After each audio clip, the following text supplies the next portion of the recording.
النمل يخلص والزواج ما تخلص. سالم دعبول يفتح الدفاتر القديمه ويحط النقاط على الحروف بخصوص ابو جنه وكذبه الجي كلاس والسيارات الوهميه. وصل مرحله يتوي نفسه بالجقاره من القهر والحرقه. شوفوا لي النهايه كلش مهم. بس بالبدايه اضغط على الزائد تلقونه جوا صورتي وسوي القلب احمر. اكو هدايا بالشبس هي وهميه، لا حد لا يقول لكم والله يشهد على كل كلمه اقولها، مو هو اللي قالها، غيره قال قول جي كلاس بالشبس على مود مبيعاتك تصعد اكثر.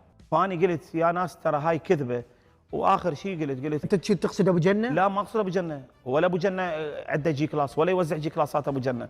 كلمه شنو تقصد؟ اقصد غير ناس اللي يتواصلوا وياه يعني. واسمعوا شنو قال على الاصدقاء. انا ما عندي حظ ويا الصديق. الى متى؟ لا بعد كافي لان جبت جقاره وسويت نفسي بيها.